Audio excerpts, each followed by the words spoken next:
j'ai toute confiance dans la personne du nouveau président roumain pour rapprocher encore davantage la Roumanie de l'Europe. La Roumanie est un pays membre important de l'Union européenne. L'Europe ne serait pas complète sans la Roumanie.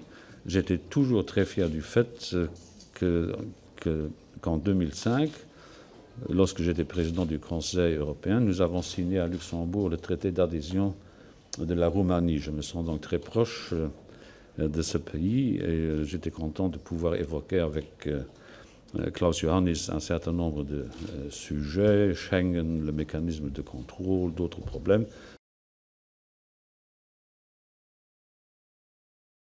Cu toate drepturile, fiindcă și acum avem toate drepturile, ci un membru acceptat și respectat ca și membru în nucleul Uniunii Europene.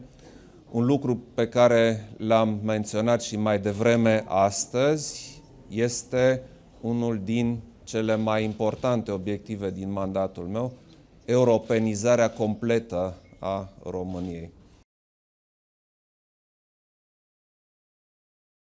Ne încurajează să spunem că în următorii ani, pe timpul mandatelor noastre, vom finaliza această procedură cu succes, fiindcă România a făcut progrese semnificative în consolidarea instituțiilor statului, în implementarea reformelor structurale, în consolidarea statului de drept și consolidarea independenței justiției.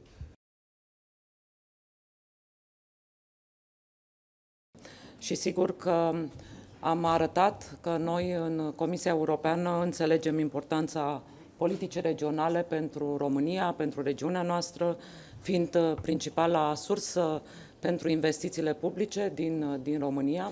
De aceea am și creat un grup de lucru pentru a ajuta statele membre cu o rată de absorbție scăzută să facă și vom face tot ce putem în termen de asistență tehnică, vom vizita aceste state membre, suntem într-un dialog permanent cu aceste state membre pentru a utiliza la maximum cele 11 luni care au rămas.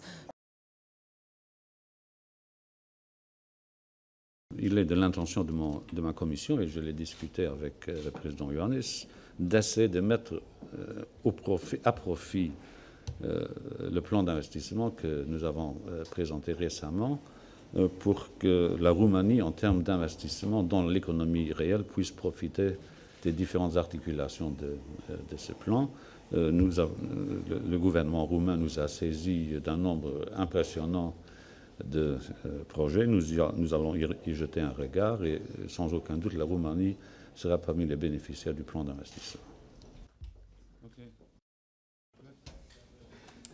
Merci beaucoup.